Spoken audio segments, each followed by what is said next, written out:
Hi, my name is Alice Simnicianu, and I work in infection prevention and control at the World Health Organization. Welcome to Module 3.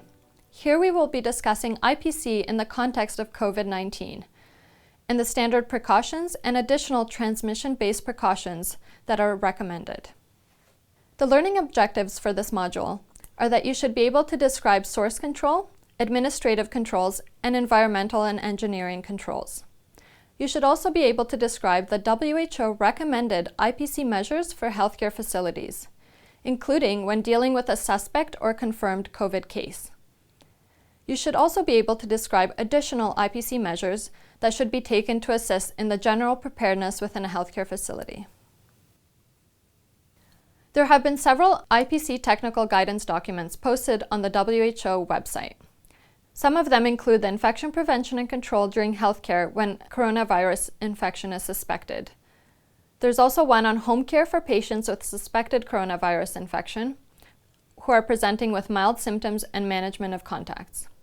And then there is a document on home care guidance for patients with suspected COVID and an advice piece on the use of masks in the community during home care and in healthcare settings.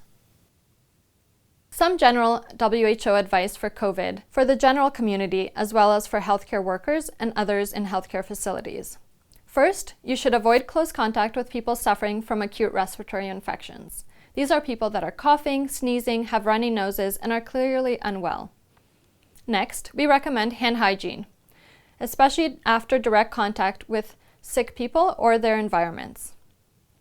Also, for people with symptoms of acute respiratory infection, they should practice respiratory etiquette. They should wear a medical mask, and they should seek medical care if in respiratory distress. WHO does not recommend any specific health measures for travelers. In case of symptoms suggestive of acute respiratory illness, either during or after travel, the travelers are encouraged to seek medical attention and share their travel history with their healthcare provider. So what IPC strategies are recommended by WHO for COVID-19?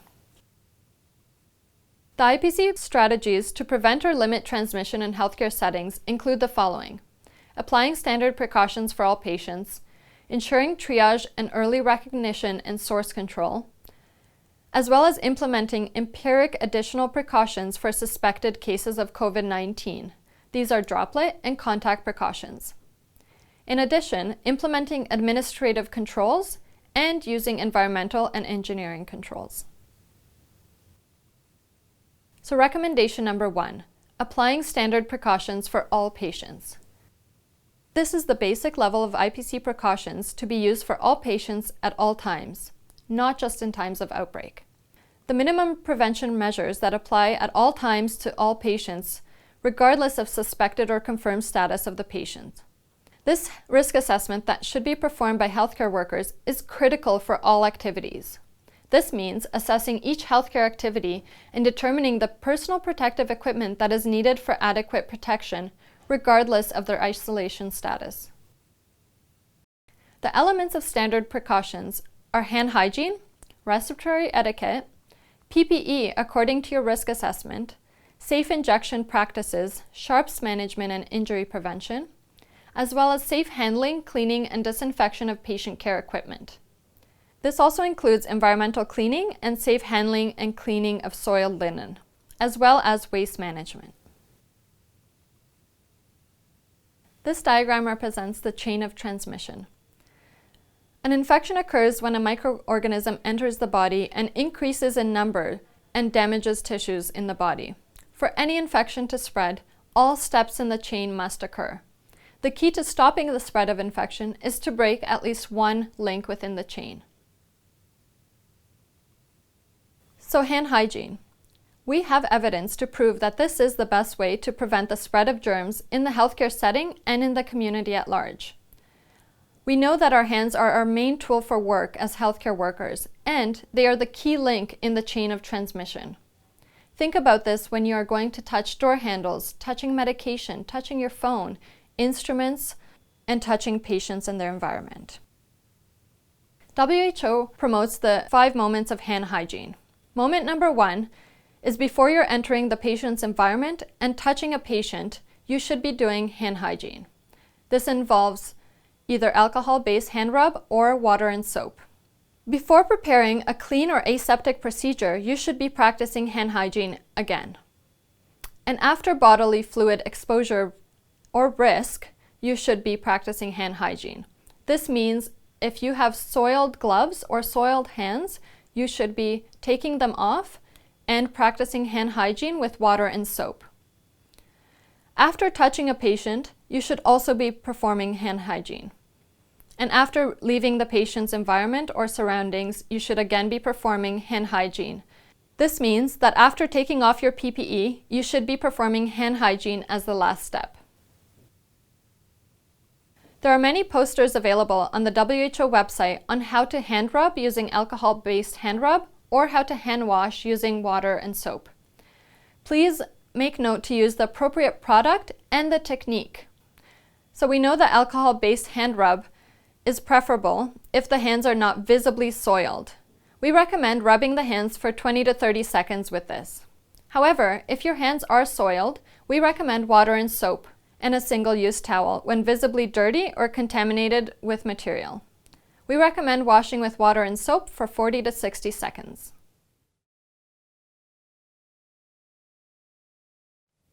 These are some alternative posters that show how to perform hand rub or how to hand wash.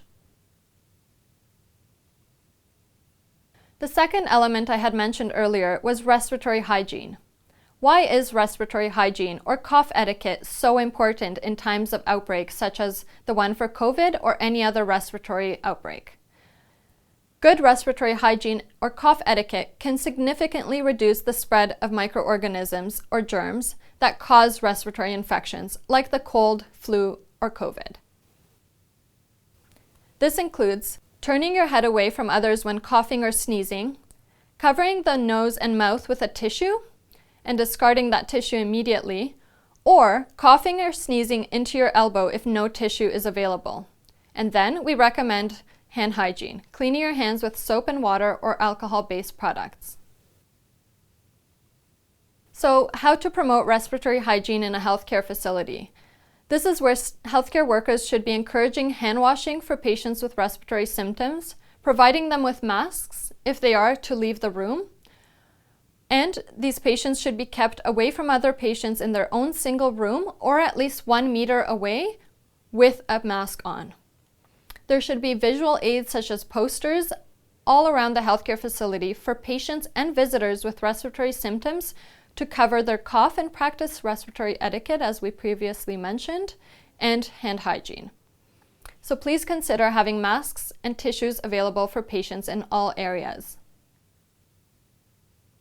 These are some of the examples of PPE or personal protective equipment that are for use in healthcare settings for COVID-19. The first is a medical mask. This covers the nose and the mouth from respiratory secretions entering those areas. The N95 mask is only to be used during aerosol generating procedures. This is the only time we recommend airborne precautions. The face shield is also available as an alternative to the goggles, and it protects the eyes, nose, and mouth, but we recommend using it with a face mask. The goggles may be used with the face mask as well to protect the eyes. The gown should be used for droplet and contact precautions to protect the body and the clothing of the healthcare worker. The gloves as well should be used to protect the hands after hand hygiene is performed. And head covers may be sometimes recommended as well. So we talked earlier about the risk assessment and standard precautions. Risk assessments mean that the risk of exposure and extent of contact that you anticipate with blood, body fluids, respiratory droplets, or open skin. Once this is done, you should select which PPE items to wear based on this assessment. You should be performing hand hygiene according to the WHO 5 moments for hand hygiene, and this should be done for each patient, each time you encounter them. So think about building this into your routine. As you're walking towards a patient's room, you should automatically be thinking, what does the patient have and how can I protect myself? Here we show some scenarios of when you should wear the various kinds of PPE. I won't go through them all, but please take some time to look at this chart.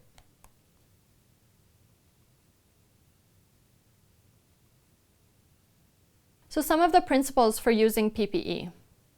Always clean your hands before and after the wearing of the PPE. PPE should be available by the healthcare facility when and where it is indicated. So this should be outside patient care rooms and inside if you anticipate needing PPE for some sort of activities. They should be provided in the correct size, and you should be selecting these according to risk or per the precautions noted for the patient. They should always be put on before contact with the patient and their environment. They should always be immediately removed after completing the task and leaving the patient care area. PPE should never be reused. However, if you have some sort of reusable PPEs, these should be cleaned and disinfected after every use. PPE should be immediately changed if it becomes contaminated or damaged. PPE should not be adjusted or touched during patient care. Specifically, make sure to never touch your face while wearing PPE. If there is concern or breach of these practices, leave the patient care area when it's safe to do so and remove and change your PPE. And always keep in mind to remove carefully as to avoid self-contamination. Standard precautions also includes the steps to safe injections. So this means you should always have a clean workspace, perform hand hygiene, perform medication preparation with sterile, safety-engineered syringes, sterile vial of medications. You should perform skin cleaning and antisepsis, an appropriate collection of sharps, and appropriate waste management. So what is decontamination? This is the process that removes soil and pathogenic organisms from objects so that they are safe to handle, safe to process, safe to use, and to discard. Cleaning refers to the first step required to physically remove contamination by foreign material. It will also remove organic material such as blood, secretions, excretions, and microorganisms to prepare a medical device for disinfection or sterilization. Disinfecting refers to the process to reduce the number of viable microorganisms to a less harmful level. This process may not inactivate bacterial spores, prions, and some viruses, and thus sterilization is needed. Sterilization is a validated process used to render an object free from viable microorganisms, as mentioned above. These include viruses, bacterial spores, but not prions. What are some of the principles of cleaning? Cleaning is the physical removal of foreign material and organic material. It physically removes rather than kills microorganisms. It is accomplished with water, detergents, and mechanical action. The basic principles of cleaning and disinfecting apply to all patient care areas. So be sure to always clean the patient care equipment between each use. And where possible, dedicate cleaning supplies in higher risk areas. These are isolation rooms, delivery rooms, and operating rooms, among others. The cleaning supplies for isolation should be kept and only used in the isolation rooms. When cleaning, always move from the cleanest area to the dirtiest area, and clean from high to low areas, outer to inner. Clean the isolation areas last with their own dedicated equipment. Damp dusting and wet mopping is recommended to minimize dust. And you should be using a 3-bucket system for cleaning and disinfection. The water you should be using should be clean water, and the spraying of disinfectants is not recommended. For isolation rooms, you should be increasing the frequency of cleaning by housekeeping in patient care areas. Isolation rooms should have their own cleaning supplies that are separate from clean patient care areas. And all waste from isolation rooms should be considered contaminated and should be disposed following your facility's method for contaminated waste. Cleaners or housekeeping should ensure that they are wearing the appropriate PPE when cleaning an isolation room or area. These are the recommended cleaning procedures and frequencies, although I won't go through all of them. So routine cleaning, as we mentioned, applies to all rooms. So this is when the room is occupied and you're just there to remove the organic material and minimize microbial contamination, and to provide a visually clean environment with an emphasis on surfaces within the patient zone. Terminal cleaning is cleaning and disinfection after the patient is discharged or transferred from the room. This includes the removal of organic material and significant reduction and elimination of microbial contamination to ensure there is no transfer of microorganisms to the next patient who will occupy that room. So how to manage used linen on the wards? We recommend you wear PPE according to the risk when handling used or soiled linen if appropriate. You should be handling soiled linen with minimum agitation to avoid contamination to the environment. Place the soiled linen into bags at point of care. If the linen is grossly soiled, we recommend remove the gross soil with a gloved hand and using a flat, firm object. Discard the solid material into the toilet and dispose of towels into the waste. Place the soiled linen into a clearly labeled leak-proof container in the patient care area before transport. Linen should be sorted and transported in a way to prevent contamination. And clean linen on the patient care wards should be stored in a designated area, for example, a closed room or a closet, or closed containers away from public access. The waste management process should be as such, and safe treatment of waste generated during healthcare activities is the responsibility of all staff. Some additional considerations for standard precautions is that it is important to ensure the environmental cleaning and disinfection procedures are followed consistently and correctly by all staff. Thorough cleaning environmental surfaces with water and detergent and applying commonly used hospital-level disinfectants are effective and sufficient procedures. Medical devices and equipment, laundry and food service, utensils and medical waste should be managed in accordance with safe routine procedures. So now we move on to recommendation 2, ensuring triage, early recognition, and source control. Clinical triage is to be used in the healthcare facility for the early identification of patients with acute respiratory infection to prevent the transmission of pathogens to healthcare workers or other patients. Triage or screening areas require the following equipment: a screening questionnaire with the following screening questions that will be described later, an algorithm for triage to let the healthcare worker know what to do once the patient has answered yes to any of the questions, documentation to ensure that there is clear communication among healthcare workers what questions have been answered positively or negatively and what requirements the patient needs, PPE available for the healthcare worker and the patients, and this includes hand hygiene equipment and posters to be posted around the room, infrared thermometers if they are available to test for fever, waste bins, and access to cleaning and disinfection solutions. As well, we recommend signage in public areas with syndromic screening questions to instruct patients to alert healthcare workers if they do have any symptoms. So the setup of the area during triage should ensure that there is adequate space for triage. This means that we recommend at least 1 meter distance between the staff screening the patients. If this is not possible, we recommend a sort of see-through plexiglass that can act as a physical barrier between the patient and the healthcare worker.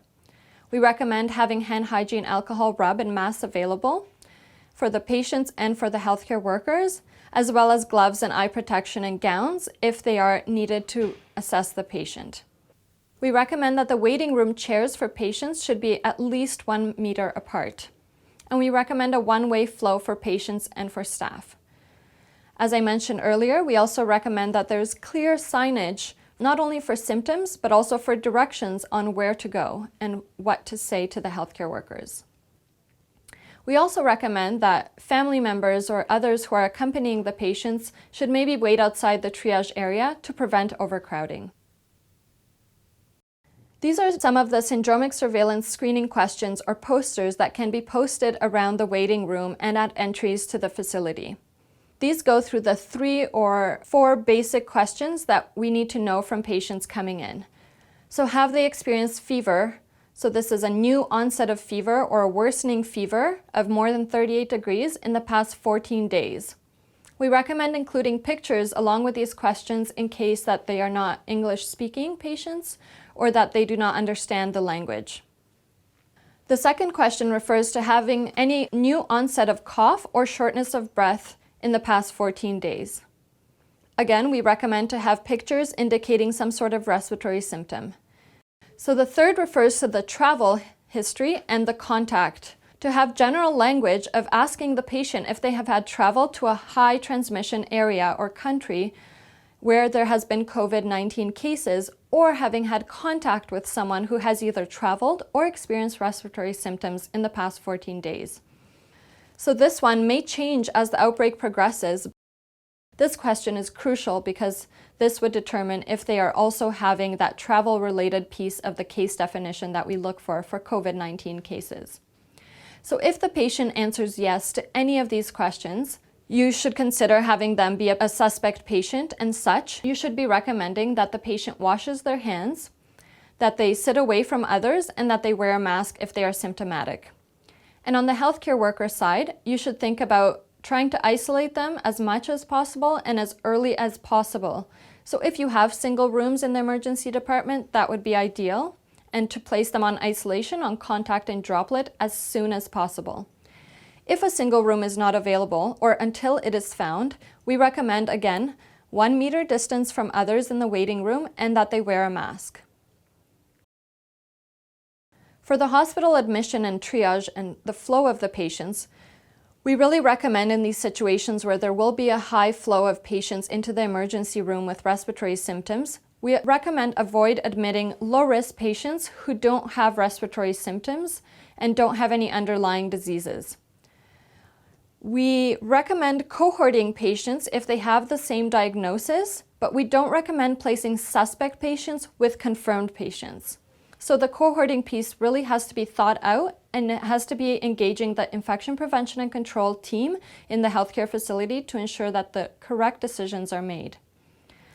We recommend also placing these patients with symptoms in a single well-ventilated room as soon as possible and when possible. And if that's not possible, to place the measures that I previously mentioned. And to assign healthcare workers experience in outbreaks and practice good infection prevention and control measures. So now we move on to recommendation number 3. This is where we recommend the additional precautions for suspect and later confirmed cases of COVID-19.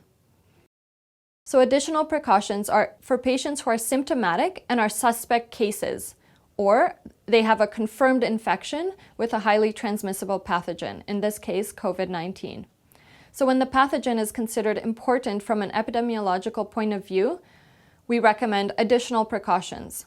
When medical interventions increase the risk of transmission of a specific infectious agent, such as aerosolizing procedures, we recommend airborne precautions only when doing aerosol-producing interventions. And when the clinical situation prevents the systematic application of standard precautions, we recommend additional precautions to ensure that the healthcare workers are protected and that other patients and others in the healthcare facility are also protected. So what do additional precautions include?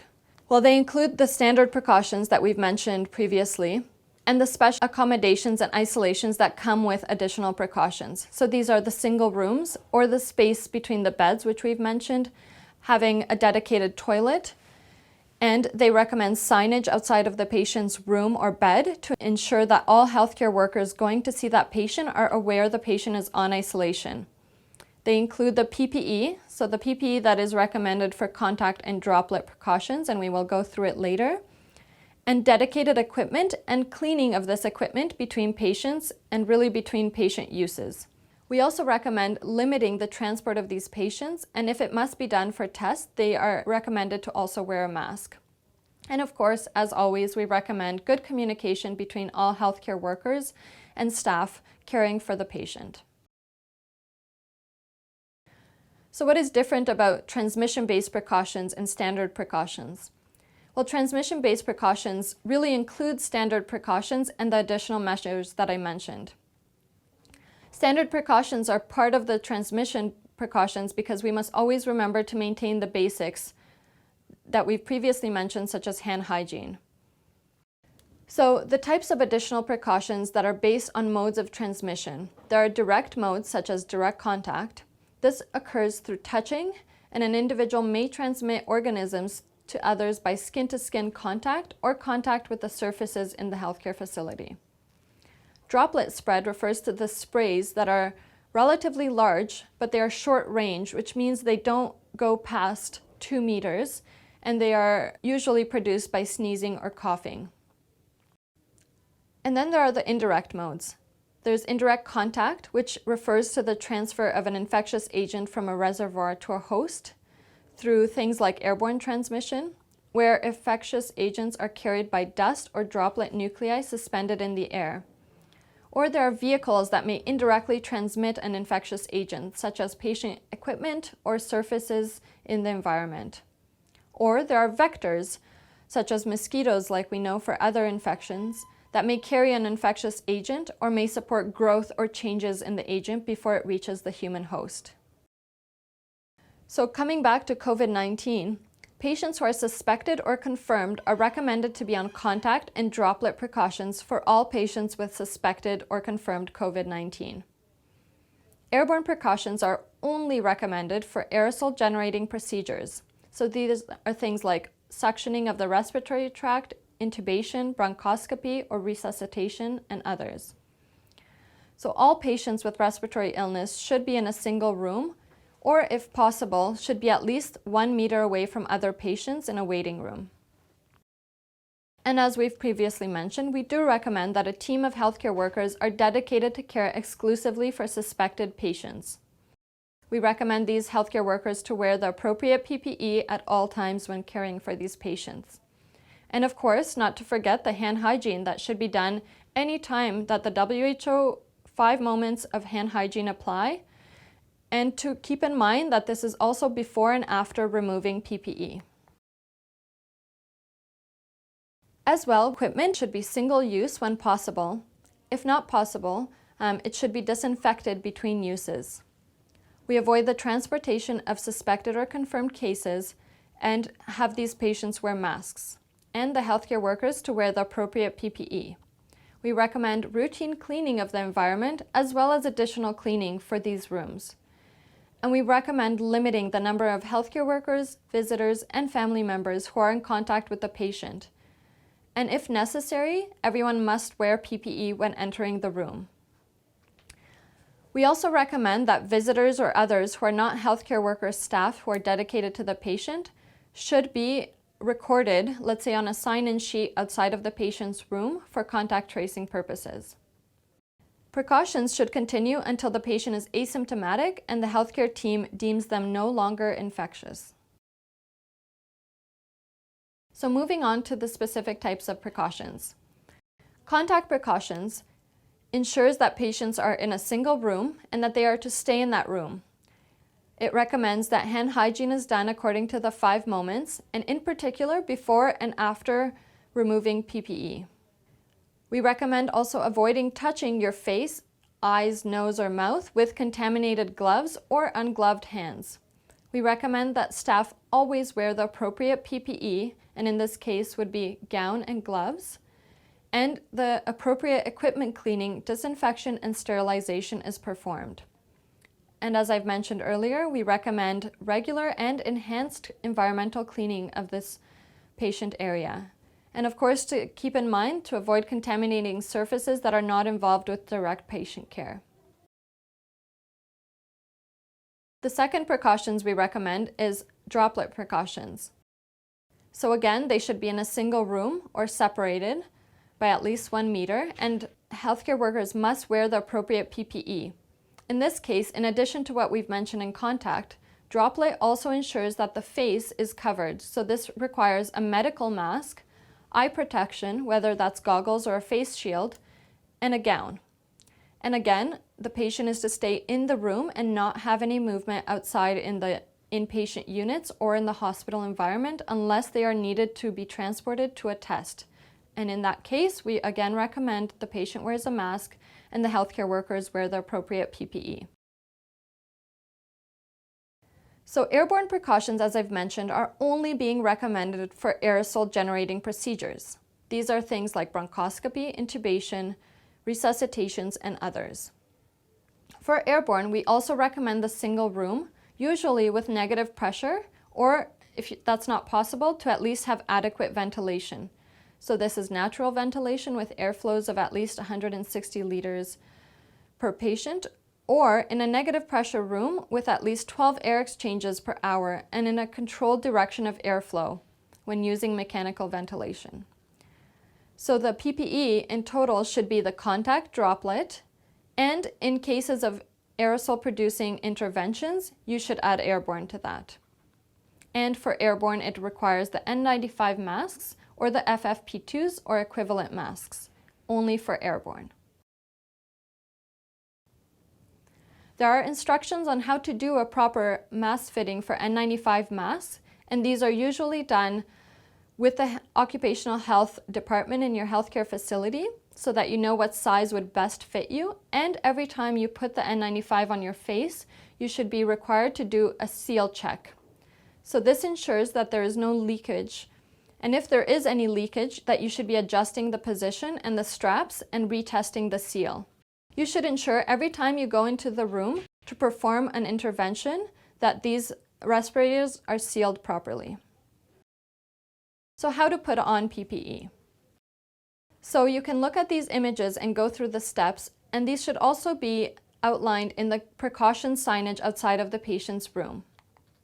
So the first step refers to the risk assessment you should be doing when you are entering the patient's room or the area. So what situation are you walking into? What symptoms does the patient have? And what precautions are they on? What PPE will you need for these precautions? Gather this and prepare to walk into the patient's room when you are done putting on your PPE. The first step is to perform hand hygiene. So this is either with an alcohol-based hand rub, and you should be doing this for 20 to 30 seconds, or with water and soap, and we recommend 40 to 60 seconds. Next, you would be putting on the gown. And next, you put on the mask. So this is a medical or surgical mask for droplet precautions.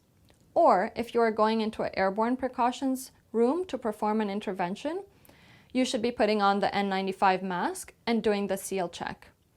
For the eye protection, you should be putting on goggles or a face shield. And lastly, you should be putting on your gloves. So the order that you're putting on the PPE is not as important as the order when you take off the PPE. So you've gone in the room, you've performed the healthcare activities you needed to do, and now you're coming out of the room and you need to take off the PPE before you go anywhere else in the healthcare environment. So the order for this is very important because you have to try to not contaminate yourself with any material that has been on the PPE during your transactions in the room. So you have to remove the areas that are most dirty first. So this would be your gloves. And you have to do this in a way where you are not self-contaminating your clean hand with the other glove once you've taken them off. So there is a process on how to take off the gloves safely and efficiently. Next, you remove your gown. This is the next biggest dirty piece that may have been soiled during your time in the room, and this should be taken off before you do anything else. Next, we recommend hand hygiene before you touch your face. So now that you've taken off the gloves and the gown, your hands still may be contaminated. So again, this is hand hygiene that you should be doing with an alcohol-based hand rub, or if not available, with water and soap. So now you're ready to touch your face. So you should be removing your eye protection, so this is your goggles or your face shield, and your mask. And the way to do this is to be very careful to not touch the mask or the goggles because they also may have been dirty when you were in the room. And so you are supposed to be removing the mask by just removing the straps from around your head. So next, now that you're done removing all the PPE, the last step and final step, and the most important step, is that you now have to do hand hygiene again to ensure that there's nothing left on your hands before you move on to the next patient or anywhere else in the healthcare facility. So that is it for PPE. So now we move on to other areas of a healthcare facility, such as outpatient care. So the principles of IPC and standard precautions should apply to all healthcare facilities, whether they are primary, secondary, or tertiary care. So for COVID-19, we recommend the following measures for outpatient care. Again, the triage and early recognition is crucial to ensure that these patients are not sitting symptomatic in a waiting area. We recommend the same syndromic screening to be done in clinics. So this is going through the questions about fever, respiratory symptoms, and travel-related history or contact with others. And we place a heavy emphasis on hand hygiene and respiratory hygiene and etiquette.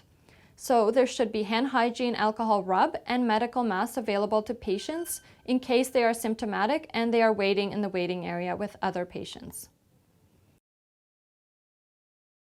And as always, we recommend to place the patients in a single room as soon as possible if they are symptomatic. If this is not possible, we recommend they wait in the waiting area, hopefully off to the side, or you have a separate waiting area, or at least being separated by minimum 1 meter from other patients in the waiting area. And we recommend you prioritize the care of symptomatic patients so as to limit their time in the waiting room. We recommend also education for patients and their families about the early recognition of symptoms, basic precautions to be used both out in the community and at home, and which healthcare facility or hotline they should refer to if their symptoms worsen. So moving into home care. We know most of the COVID patients will have mild symptoms and thus are recommended to be cared for at home or to self-isolate at home. So what IPC strategies do we recommend for COVID-19 in the home? Well, there's a technical guidance document that has been produced and is available on our website, and you can visit it for more detailed information. I will go through some of the quick facts with you. So patients with mild respiratory symptoms, like I mentioned, should be staying at home and self-isolating until they are recovered. So WHO recommends that the patient has ongoing communication with a healthcare provider or public health link person during the full duration of their home care period until the resolution of symptoms. So if the healthcare workers are visiting patients within the home, we recommend the same precautions: to wear a mask and perform the appropriate hand hygiene when providing care. To educate the patient on how to limit exposure to the rest of their family, and to teach them respiratory etiquette and hand hygiene. So again, to cover their mouth and nose when sneezing or coughing, either with their elbow or with a tissue, and then performing hand hygiene. This would limit the spread even within their home. And we recommend that they educate caregivers within the home on how to appropriately and safely care for the ill member of the family, and to provide the patient and the family with ongoing support, education, and monitoring.